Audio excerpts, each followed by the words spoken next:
What's going on, everybody? Welcome to the Perfect Mess Podcast. I'm your host, Ray Molina, and this is episode 165. So I'm just getting back from Branson, Missouri.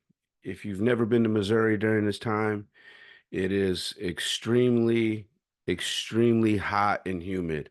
I'm from California. I've been to Missouri quite a few times, so I can deal with it probably better than most. But it is a very hot place to be during this time. I was out by the Ozarks, if you're familiar with that area. I'm gonna get a shout out to anybody who's tuning in on TikTok live right now. Anybody there who is watching the live stream of this podcast that I'm recording, you can follow the podcast. The podcast is called The Perfect Mess Pod, and we are on Spotify and Apple and YouTube. You can subscribe and hit the notification bell there at youtube.com/, at the perfect mess pod. My name is Ray Molina.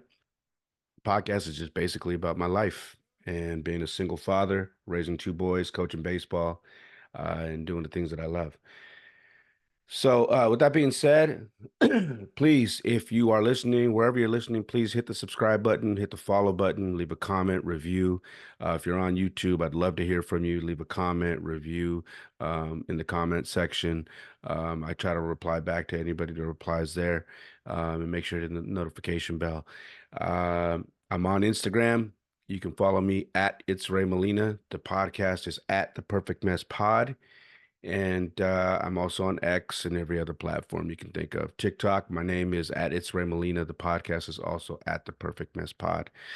All right. Again, I'm live streaming on TikTok right now as I record, and hopefully you guys enjoy.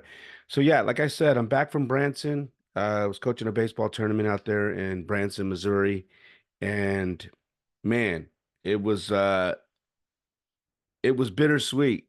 And the reason why I say it was bittersweet is because we this was a tournament that we were obviously we try to win every tournament, but this was a tournament we were trying to win because we have a family that is moving out of town. They're moving back east to DC, and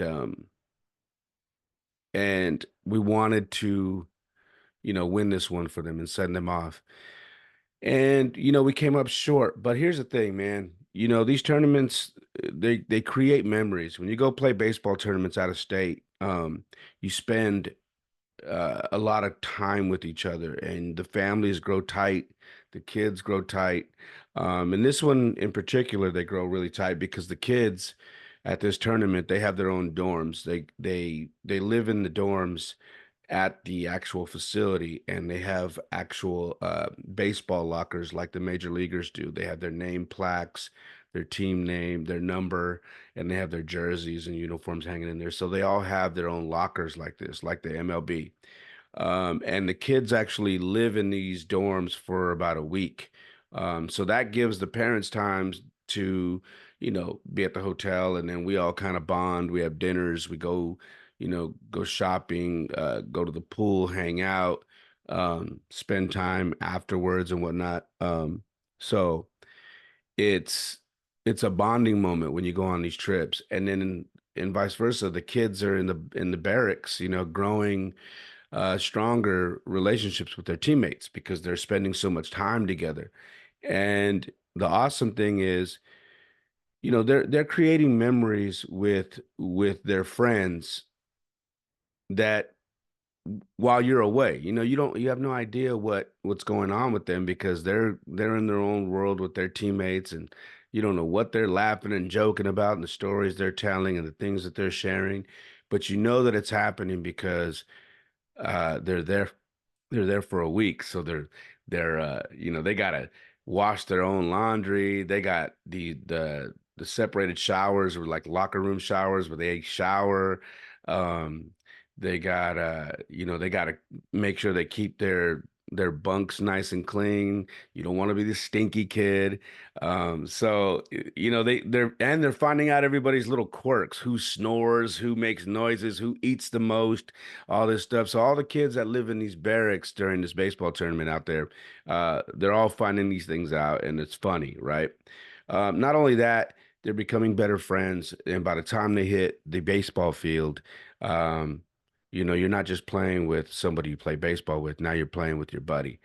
Um, so Missouri, uh, this tournament was is it's amazing for that. It's amazing for growth and becoming better friends. So I had a great time out there. But we always do. I always have a great time out there. Get to bond with, a lot of the family members. But, a few special things happened, man, while we were out there. And, you know, we were competing very tough. Our first game was against a really tough team against Arkansas. And, you know, we were not sure how we were going to do. We were lightweight struggling in the beginning. Um, one of the young guys that they had took us deep and kind of quieted the crowd, and the kids kind of got a little shook because this kid went over the wall on us, and we were kind of blown away. It was kind of like we got punched in the mouth early, and that was the first game. But then one of our big hitters came up and went yard, and then he went yard twice in this game, this kid Theo, and it was pretty awesome. And then it kind of leveled out the playing field, so to say. And we this team actually ended up winning the whole thing, but not to jump ahead, but we ended up tying the first game with these guys. I think it was 8-8. And it was a good game. It was a really good game. Second game we won, so we ended up. I think we were 1-1, 1-0-1 after the first 2 days, and then we won our next game, and uh, we played a team from Texas that I wasn't super impressed with, but come to find out, man, um, maybe the game that I watched them play was a fluke game because their defense wasn't on point or anything. And when they played us, they played tight defense, and we just weren't hitting. And for our team, it's important that we hit. We have a lot of speedsters, and we can manufacture some runs. But when you play a team who's put up a few runs on you guys got to actually hit. And we struggled a little bit in that game, so we ended up losing that game. But what happened on Saturday was something pretty amazing, man. I had told my youngest son that before we went to Branson, and we had a tournament in San Diego a couple weeks prior. So before these tournaments, I told my youngest son, I said, we're going to work really hard because he had been struggling a bit with hitting. He hadn't been really hitting very hard. Like he wasn't hitting the ball hard enough. A lot of them were kind of weak fly balls. He was late on a lot of stuff. And so I told him, I promised him, like, we're going to practice. You have practice with the team. You're going to practice with my older team that I coach a 16U team as well. I said, and we're going to work. We're going to get you in the backyard. You're going to be hitting buckets, working on your reps. I had a baseball training camp that I ran. I said, you're going to be there. We're going to work there as well. You're going to work, work, work. And we're going to make sure that when you go to these two tournaments, you're going to be hitting a lot better. I promise you. And, and what happened was when he got to Branson, Missouri, he actually started smoking the ball. And I was super proud of him because I know how important it is for him. Because defensively, he's a catcher and he's lights out. I can say with 100% confidence that there aren't very many tournaments that we play that my son isn't the best catcher there. And I know I'm a dad, and most dads feel like that about their children. But I am telling you that I go off what the umpires are telling us, what the other teams are saying, what the coaches are coming up and talking to us about. My son is usually the best catcher in the tournament. And so defensively, he's nails. But prior to these, previous two tournaments, um, offensively, he had had some struggles. So we really worked really hard in the months coming before going to San Diego and Branson. So it started to show when he got to Branson, he was hitting and hitting for some pop. I noticed, he had a couple of doubles and it wasn't like these little base hits. I mean, he was smacking the ball. So I was already happy. I was happy like he doesn't strike out a lot anymore. And so he was getting on base and he was hitting.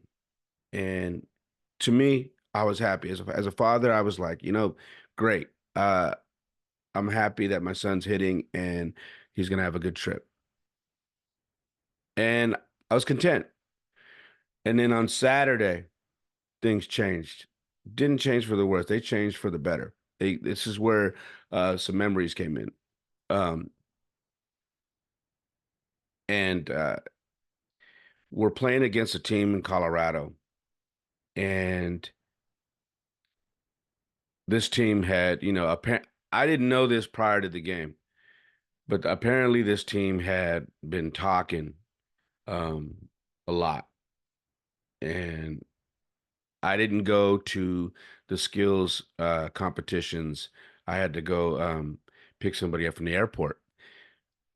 So I guess during the skills competitions, this team from Colorado was kind of talking. They were jaw jacking. And baseball players love to talk. And I always tell people, baseball players talk the most shit because they don't get hit. You'll notice a lot of football players don't talk a lot of shit during the game because they know in football you can get your head knocked off. So baseball players, I tell everybody, baseball players are the worst. They just talk the most shit. I say we, but I played football and baseball. But baseball players talk the most shit because they just don't get hit like football players. So this Colorado team was talking a lot of shit apparently.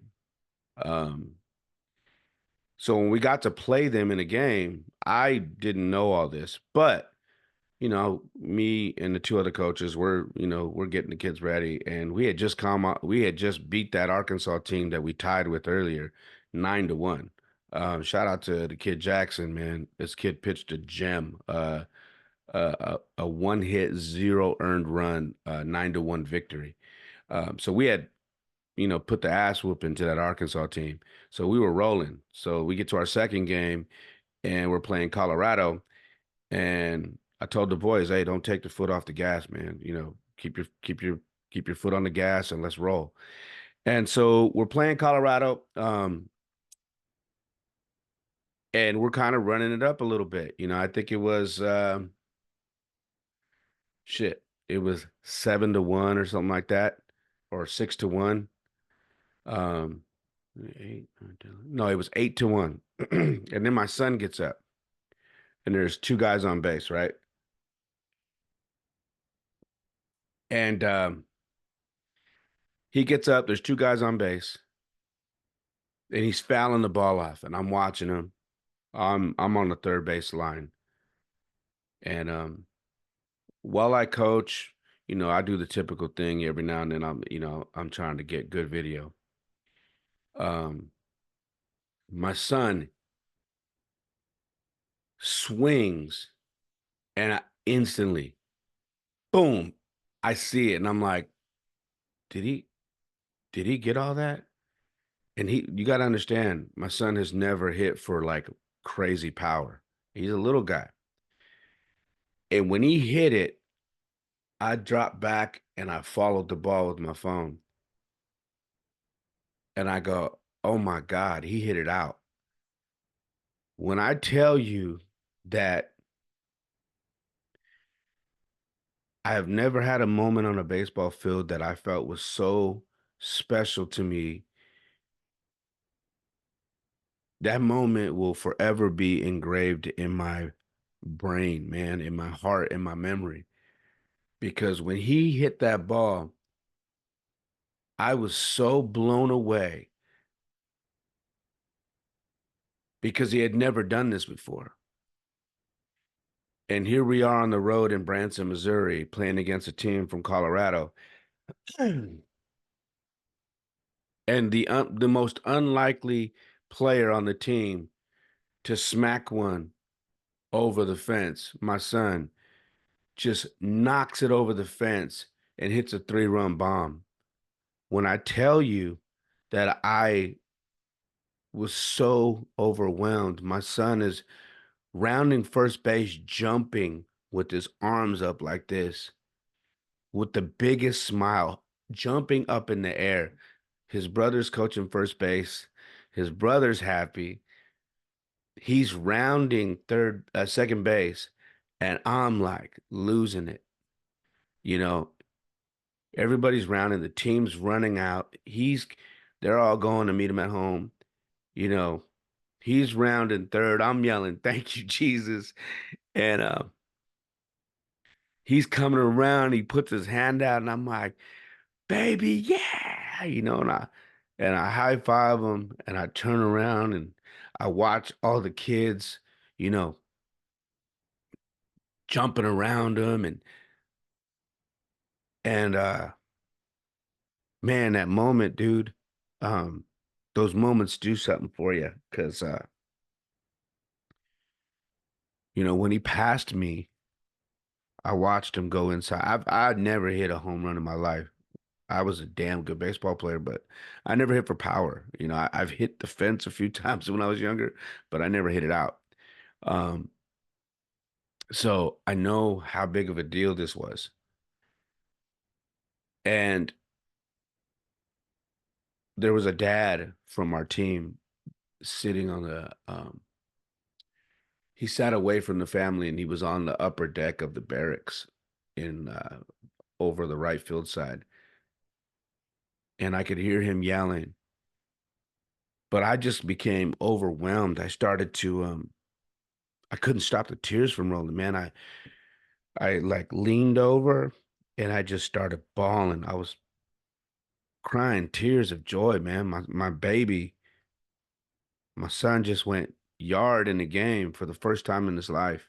And I remember hunched over, and I was trying to stop because I didn't want to like make a scene, but I was, on the side of the thing, and I just was overwhelmed with joy, crying, crying, and crying. And one of the other coaches comes up to me. He says, "Let it out, big dog." He's like, "Let it out. Let all that shit out, big dog." And I took a knee, and I was very thankful, man, because that's something special, and I'll never forget it. Um, I never forget the look on his face. And I know that when he gets older, he's gonna remember, man. I remember that day I went yard. I went deep, and I hit a 3-run homer in Missouri against a Colorado team. And I remember running the bases so happy. I remember seeing my dad. I remember my dad and being in tears. I remember seeing my mom over there cheering. I know he's gonna remember that, and I'm just glad that I was there to witness that. A lot of people miss some amazing things with their kids because they put other things in their life at a higher priority, and nothing has ever been more of a priority than my kids for me. So when I tell you that I'm very happy that I was able to experience that with my son, it was a very important moment. Um, we ended up winning that game 19-1, and you know, it, it was so surreal walking out of the field, and and the other parents coming up and giving him a hug and telling me congratulations. I didn't do anything, but one of the dads was like, "Bullshit, bro. You've been coaching that kid since he was a baby. Um, and you're always training him outside of baseball practice.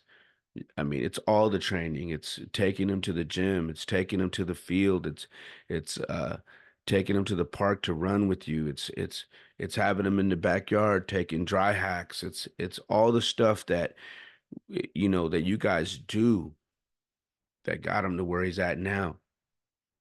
And he's like, "So when I say congratulations, it's because all of those things encompassed, they all came together." And he's right. They did. So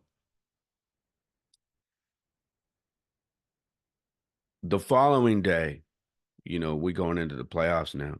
And now we're playing that team from Texas again.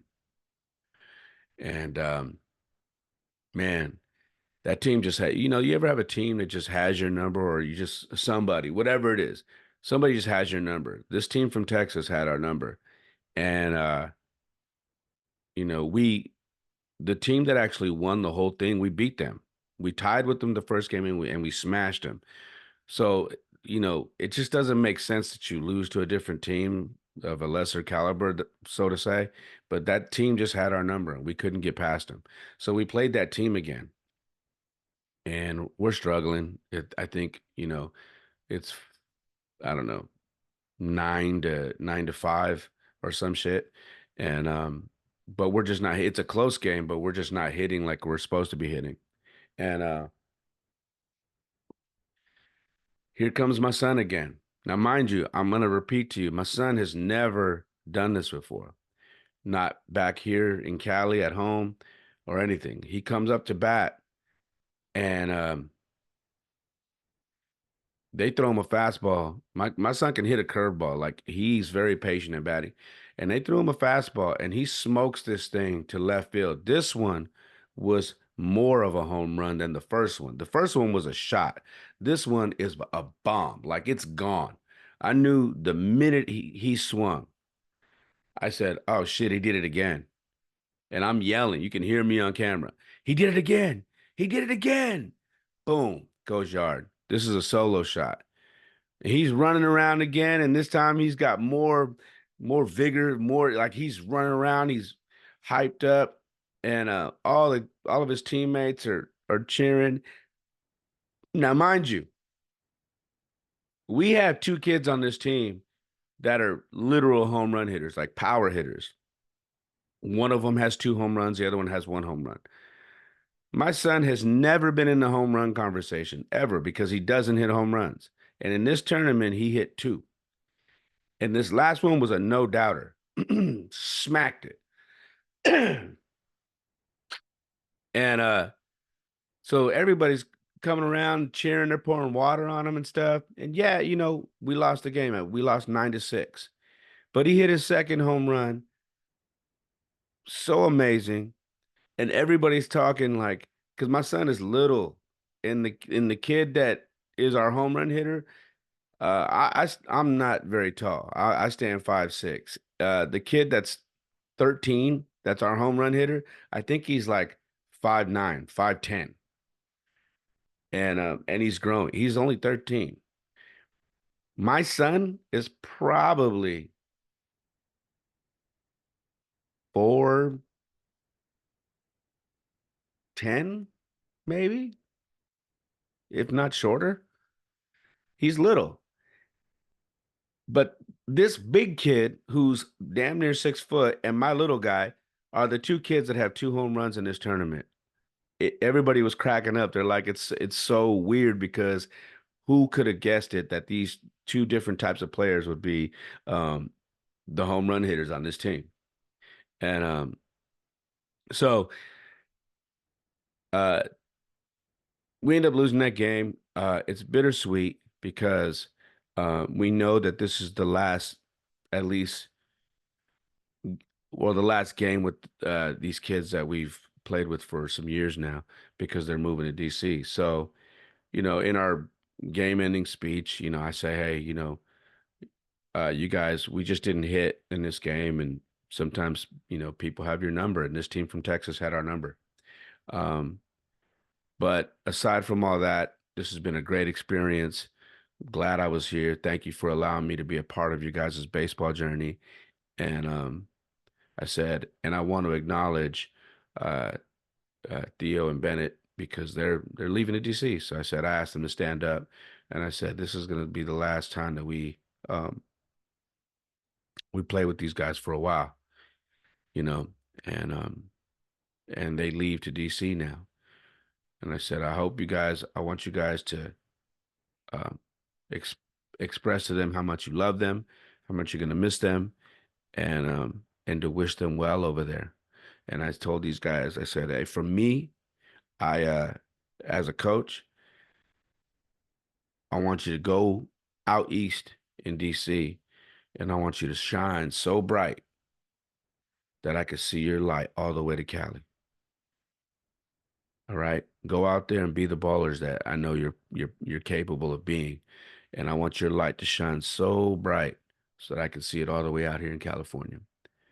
And man, when I tell you these kids were crying and the team was crying, the coaches were crying because we love these guys so much, you know. And if you coach baseball or you're around baseball as much as I am, you spend an obscene amount of time at the baseball field. Um, and you don't realize it until stuff like this happens and you're like, damn, man, like I'm at the field all the time. My relationship with all these people is so tight because we're always together. Um, so before we left this final game, you know, I had the two kids that were moving to DC. I put them in the center of the huddle, and then everybody kind of put a big, you know, crowd around them, and we hugged them, and we had said one final cheer, and uh, and we ended it. And then afterwards, you know, all the families hung out. Um, we had to, uh, we had one more event, which is the home run derby, which our guy Theo competed pretty tough in. Came up a little short, but was much better than the last home run derby that we did last year. But after that, you know, we had to clean out the barracks, and then we had a final dinner and got ready to come back home to reality. Uh, During our trip in Branson, we did do something that I was very thankful for. That had nothing to do with baseball. The guys who threw the tournament, they had access to Luke Bryan tickets, and I'm a huge country fan, and I wasn't always a huge. I always tell people that because if there's anybody listening who's known me for years, you're probably like, nah, he wasn't always like that. And they're right. I wasn't always a huge country fan. Years ago, it just wasn't me. But what I tell people is, um, music is spiritual for me. Music is music is w- the music I'm listening to is where I'm at in my life. Like wherever I'm at in my life, that's typically the music that I listen to. And for years now, I have just been heavy in the country, heavy. That's pretty much all I listen to. And so when the organizers of this Missouri baseball tournament told us they had tickets for Luke Bryan, who was in town, uh, one of the coaches got eight of them for free, and he shot them over to us, and we ended up going.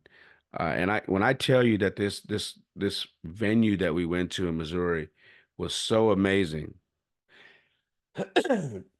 Out here in the Bay Area, we have a theater called the Shoreline. This venue in Missouri was probably three shorelines. Like it was that huge. Uh, so many people, huge stage, huge video boards. They had an amazing bar. So you know, most places you go and you order a drink, whatever. This place had big ass, huge uh refrigerators with doors on them, like windows, huge, beautiful.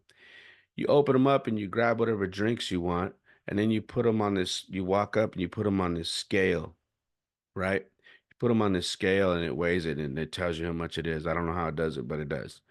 And you pay, you know, using Apple Pay or whatever. Um, but I can tell you what I enjoyed the most. I love Luke Bryan. And we showed up really late there, but we got to see an hour and 15 minutes of his performance, and it was well worth it. Uh, but what I loved about this was everywhere, not just at this concert, but everybody was so damn proud of this country. They were so proud of being American. You know, there was so much, so many flags everywhere. It was just beautiful. And that's what I miss about the Midwest. I used to live out there, not in Missouri, but I lived in Colorado, and I traveled a lot through Kansas and Missouri, and you know, in those old areas and whatnot, and Oklahoma. But what I missed about that area was everybody was so damn proud, and um, it felt good being back out there, out that way. And everybody was cool. There was no fights or nothing. It was just a huge, big, huge concert. And Luke Bryan put on a great show, and I had a great time. Uh, had a few drinks, and just it got me thinking when I was out there. This is what I want my life to be, right here. This is what I want for my life. Um, is I want baseball. I want country music. I want simple. I don't want flashy shit. I just want a very simple life. Um, I want a down to earth, God fearing woman um, who doesn't require a whole lot of maintenance because I don't require a whole lot of maintenance. I want someone who loves herself before she even met me because I love myself and I don't need a relationship. I want a relationship with the right person, which is why I've been single for a very long time. But just being at that concert made me realize like this is exactly where I want to be. I want a very simple, low key life. I want to coach baseball and I want to go to live events, live country music events with my girl, and um, and I want to keep it low key. You know, I don't require a whole lot. So leaving that event, it was kind of like sending me back here to California with a clearer mind state of refocusing. Focus on focus on your life and make sure that every move you make is towards what you said you want. Um, I have a sign over here on my by my TV that says "Keep life simple." It's a little wooden sign that I bought. I put it right in front of my TV and it says "Keep life simple," and that's what I want. I just want to keep life simple. Um, I don't want anybody in my life who makes things complicated. I don't want anybody in my life who brings drama. Um, I don't want any of that. Um, because at my age, I'm trying to live and enjoy my kids. I'm trying to live and enjoy my life. And I don't need a whole bunch of money to do that. I just want peace. Um, and then as I'm pointing, I have another little wooden frame right here. It says country living, which I laugh at because I live in the city. I live in Silicon Valley. So when I look at that, I'm like, I'm mentally there because eventually, at some point, that's where I will be. And I know that because um, that's where my heart is. That's where my spirit is. My spirit is someone on TikTok said, someone to build up and not break down. Amen to that. Amen to that. Sorry, I'm shooting back and forth on this. I agree with that. Um, but yeah, mentally I'm there, country living. And once my kids are out of high school and we figured out the college situation where they're going to be playing ball and going to school, um, I'll adjust. So, aside from that, that's kind of where I left Branson. I left Branson with the Missouri with the mentality I'm going to come back um, and just refocus everything uh, and make sure I don't lose sight of that because in the hustle and bustle of living in the city like this, you can lose focus easily. There's just too much shit going on, and I'm not necessarily a fan of all that. So I came back. You know, I haven't been sick in I don't know how many years, and I came back. I got a little bit of a like a 24-hour flu bug that went away. But yeah, and that's the other thing. When I get sick, it's usually a day or so, and then I'm done. Um, but yeah, came back and had to get back to it because bills pile up um and life starts life in again. So we're back and my kid starts school, or one of my sons starts school this coming week. He becomes a sophomore, which is crazy. And I am, still coaching baseball, you know, starts back up this week and and things keep on rolling. But I wanted to share this Branson story with you guys, um, and and and and tell you something cool that happened. And that was my son hitting 2 home runs for the first time in his baseball career. And as a father, how proud that made me. Um, we just created a lot of memories, man, out there, and I'm very thankful for these opportunities. Um, I didn't have a lot of opportunities like that, and memories like that with my family. Just didn't. The one time I did a road trip to Vegas to play in a football tournament, I went by myself with the team, and I didn't have any family out there. Um, so for my kids to have these opportunities and for me to be there is a big deal, especially from where I come from. So I hope you enjoyed the story. Um, and if you did, I'd really appreciate you subscribing um, and on YouTube, and appreciate you listening and following on Apple, Spotify. If you're watching on TikTok, I'd appreciate a follow. I will follow you back on TikTok, anybody who follows me. Um, and the YouTube is youtube.com slash at the perfect mess pod. Make sure to subscribe and hit the notification bells there. And I just appreciate you guys for listening, man.